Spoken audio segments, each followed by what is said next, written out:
It was April 19th, 2012, when Levon Helm, the acclaimed drummer of the band and Woodstock resident, died at age 71. Now we're about a year after that tragic event, and we are kind of looking now at how the Woodstock community in Ulster County and the Hudson Valley at large has really remembered Levon in the past year. I am Tim Malcolm, the arts editor of the Times-Herald Record, and with me is Steve Israel, who reported on the Levon Helm passing back in 2012 and has covered Levon for many, many years and knows quite a bit about this. Hi, Steve. How are you? Good, Tim. I'm fine, thanks. So Levon passing a year ago, there's been a lot that's happened in the past year. Just mention a few of the things that we've had to deal with in the past year and cover after his death. Well, I think the first thing that really happened was he left such a legacy at his barn in Woodstock on Plockman Lane. Plockman Lane, yeah. Yeah, with his midnight rambles, and people wanted to know, and I wanted to know what was going to happen after he was gone. Yeah. And Larry Campbell and his daughter Amy and the folks there have soldiered on. You know, it's not the same without him. But then there were financial problems that unfortunately they had to deal with to keep that going. Right. So there have been a bunch of fundraisers. The biggest of which was at the Izod Center in October, featuring a lot of people who played the barn, friends of Levon's like Joe Walsh, Joan Osborne, Warren Haynes, Greg Allman, Roger Waters, Jacob Dylan. Love for Levon. Love for Levon. Yeah, it was, yeah. And that was you were there, and I remember on the phone with you that night, kind of going back and forth and having to kind of step away from the press box and try to tell me things that were happening. Wi-Fi problems. Yeah, Wi-Fi problems. Well, it's New Jersey. Of that night, what was the sense that you got? Was there an overwhelming sense of anything that you got from that whole night, being backstage and being in the crowd? You know, I think that night almost set the tone for the influence that Levon had on so many people, or the remembrances of the influence he had on so many people over the year, because you had all these big stars, and you know, Joe Walsh, you know, flew in from L.A. and Greg Allman came up from wherever Greg Allman was in Atlanta. But you know, as star-studded as it was, they all talked backstage about not as much Levon's music, which arguably, you know, the best drummer, Ringo called him the best drummer. Yeah. But Levon the man, the integrity, and Joe Walsh said he showed the way to do it with class, with grace, with integrity. Jacob Dylan talked about how generous Levon was to the Wallflowers, Jacob Dylan and the Wallflowers. And he probably knew Jacob. Jacob didn't really want to go there. He didn't want to go there. No, well, yeah, why not? Bruce Hornsby talked about the incredible feeling of community, and I'm quoting, and Mike Gordon of Fish, who was there, right, talked about Levon's, quote, smile that seeped from his mouth on through to his body. Yeah. That was a great quote. Yeah, the community thing has kind of been what Levon is all about. I mean, that seems to be it, because, you know, he did the rambles, and I remember talking after his death, a little bit after, you know, just the question came up, what's going to happen to the barn? Mm-hmm. And we kind of said, well, you know, it'd be great if they continued it, but brought in guest artists and just kept that thing going as much as they could. You know, they might not be able to do it every week, but at least it would be something. And that's basically what it's been. Mm-hmm. But then what you see outside of the ramble itself is you're getting other pockets of Americana music have kind of come out in that time and are paying tribute to Levon, putting out albums, grabbing awards. You know, the Americana music community has really kind of risen and almost like catching Levon's spirit in the last year and kind of riding that a little bit. Yeah, it's in a way it's sort of a shame. I mean, he enjoyed the acclaim while he was alive. It just grew. Yeah. I mean, organically, I think at the barn, as Elvis Costello and Emmylou Harris and My Morning Jacket, Mumford and Sons, right? Those guys. What a year, yeah. They all, the Black Crowes, they all were like just clamoring to play there because people were realizing that as all these, styles and downloading and uploading and inloading and around loading come and go, Levon was the real thing. Yeah. All he did was play music. That's right. Real, honest to goodness music. I think that was more and more appreciated after he died. Yeah, it's funny because this was one of the biggest gripes that I would have around Grammy season was that you wouldn't see, like, I'm waiting for the Levon Helm musical appreciation, concert at the Grammys where Levon comes up and gets the Lifetime Achievement Award, and then, a bunch of bands play, and there's Dr. John, there's Mavis Staples, and it's amazing, and everybody's going nuts, and that never happened. And his story over the past, the last 5 years of his life has been so amazing with the Grammy wins, and just coming back from lung cancer, or throat cancer, and redeeming himself. But at least they did the Grammy performance. At least, and that was maybe the best performance of that. I mean, we both have kind of said that was the best performance of that show. But yeah, at least we had that moment nationally where Levon was remembered a bit. I think, though, that I was thinking of Levon's life and the impact that he had on it around here, and it's really, what sticks in my head? It's funny. It's not as much as the Bruce Hornsbys or the Joe Walshes, and by the way, really, that love for Levon's great. the music's great. But it was John Gill, his farmer friend at Gill's Farm. Gill Farm, the principal of Woodstock Elementary School. I was remembering, she said, there she was on stage, basically at the Ramble, bowing down to Levon because he had held a benefit concert that raised $30,000 to keep the music program going at Woodstock Elementary School. And there was Levon saying, I wish I could have done more. I wish I could have done more, And this is a guy who's had so many money problems in his life, and there he is raising money, for a school, and I wish I could have done more. That's amazing. Yeah, I think that's his, well, certainly not his national legacy or anything, but around here, that came through that integrity, that realness, generosity. I mean, he did the promos for Ulster County tourism.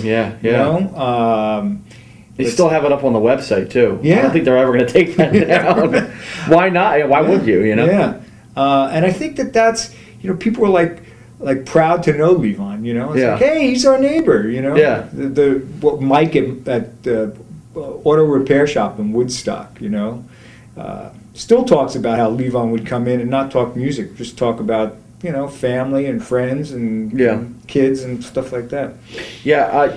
Do you get the sense that, maybe you don't even know, but do you get the sense at all that Woodstock, that area, has carried on that version of Levon and the kindness and the genial? I mean, Woodstock's always kind of been like that, I guess. Yeah. But have you gotten that sense at all? I think they're really trying. Yeah. I really think they're trying.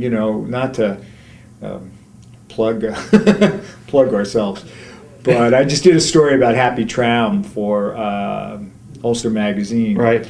And it's a great story. Thank you. Yeah. There's always sort of been that sense of community in Woodstock, and I think that Levon really brought it together again. Mm-hmm. And I think I think it's actually surviving. I know that Larry Campbell, Levon's great guitar player and band leader, he could go on tour with anybody. Yeah. And he chooses to stay there. Yeah, and that's we've seen his name a lot in the last. Well, him and Amy, Amy Helms, she I think kind of launched her solo career a little bit more this year, and did a little tour. And in fact, just today, we're recording this on Tuesday, she released a cover of "The Night They Drove Old Dixie Down," which is a very nice, plaintive, just very wonderful little cover.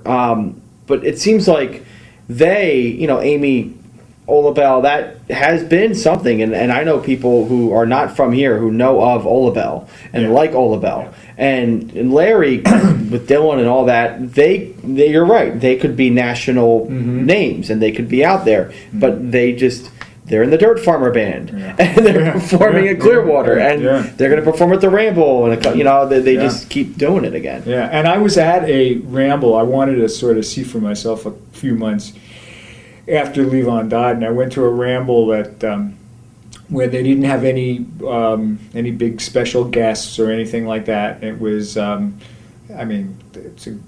a whole other thing that Levon attracted the best musicians, but it was those musicians, the Midnight Ramble Band and the Dirt Farmer Band, which is just a little smaller version. Right. And I met some folks from the city, New York City, in their 20s. And I said, well, why are you here? He said, well, there's no other place like this. You can see music so intimately and music that's so real in such a down-home setting. And I thought, that really is what Levon wanted. I just hope they can keep it going that way. Well, that's the name of the benefit. The what do you call it? Keep it going. Keep it going. That's the initiative that they have to keep the barn open and keep the music coming in there. Part of that, but not part of that, but part of that is the documentary that came out this year as well. Another thing that was big this year just came out, Ain't In It For My Health, which is basically chronicling Levon's last few years.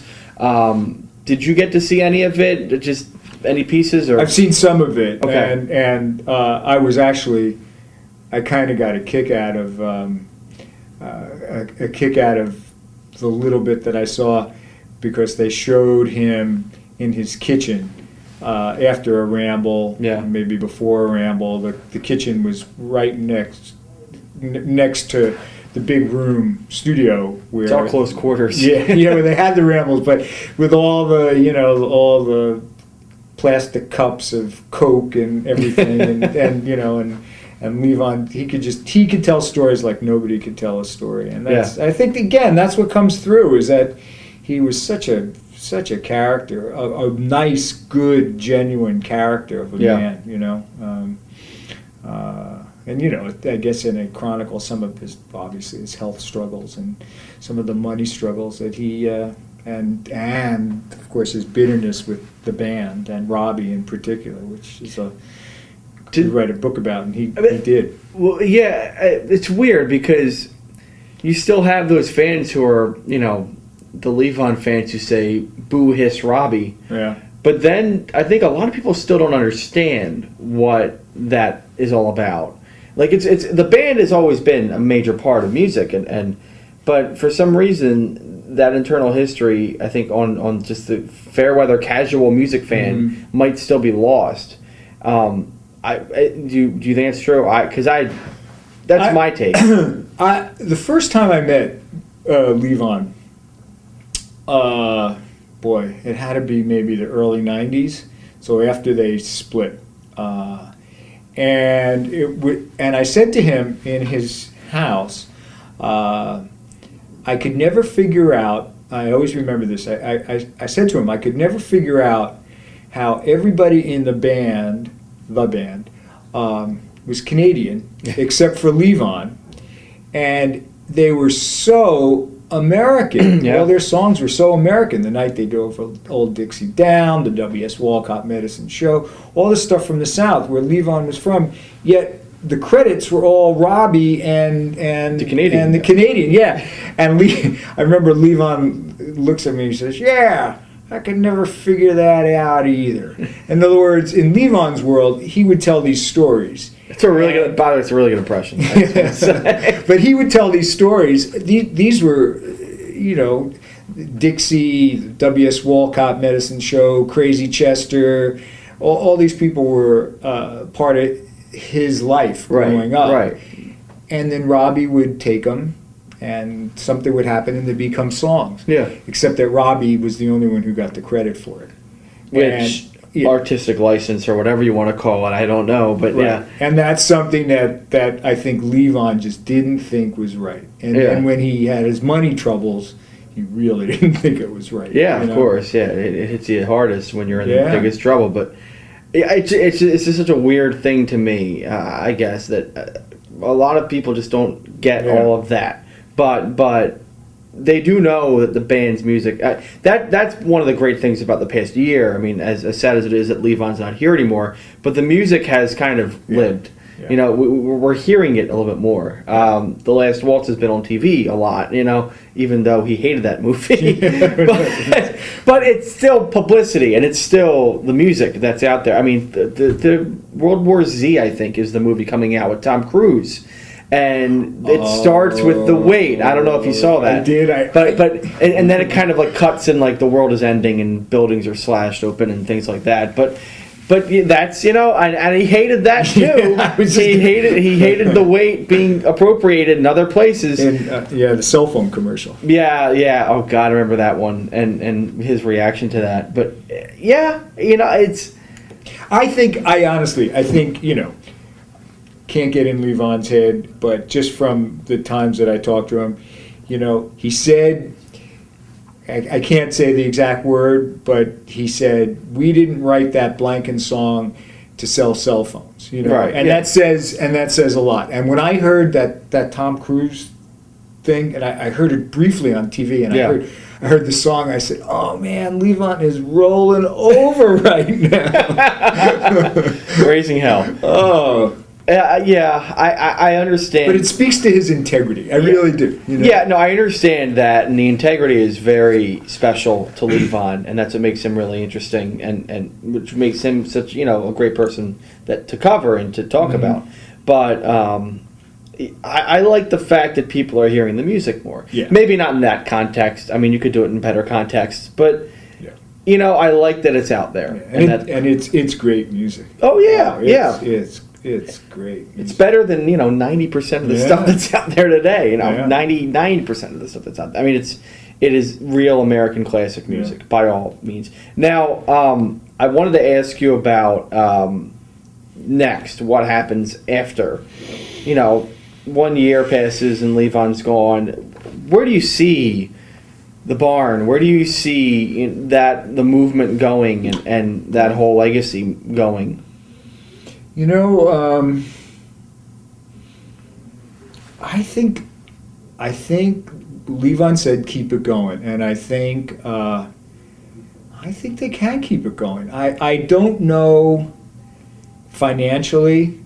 You know, that's the part that I honestly don't know how it works, because as great as that band is, and like I said, I heard them.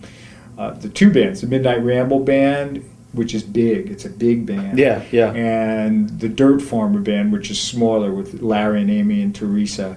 As great as they are, you know, I think they need occasional guests. Just to draw a lot of people, you know. I mean, the music stands on its own.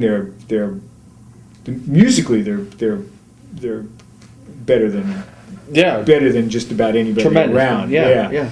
So, but I think they have the right idea. I think if they can keep it going a few times a month and have the occasional guest there, you know, to come and play, and you know, Larry leading it and Amy singing, and again that band, I think they can keep it going. There's no place like it. I mean, it's an intimate, cozy, wonderful musical experience. You know. Yeah, I mean, I think one of the few benefits they have going for them is that Amy is younger. You know, Yeah. she's definitely younger, and she has been a part of this for decades now. I mean, Yeah, her whole life. she's been there, yeah.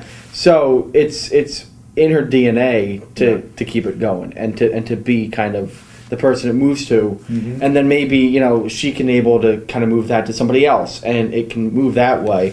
And the other thing is that because Levon's life is so revered by Woodstock, by Ulster County, I wouldn't be surprised if it becomes a landmark at some point. Yeah. I mean, that's a conversation Yeah. that could happen very Yeah. quicker than we think. Yeah, they're making what 375, Route 375, Yeah. Levon Helm Highway or Yeah, something. like that. Levon Helm Highway. You know, that's a great idea. Yeah. You could see, not to give away the location, although it's not hard to find, but you could see coming into Woodstock, having a nice sign there, and left into town, right to Levon's. Yeah.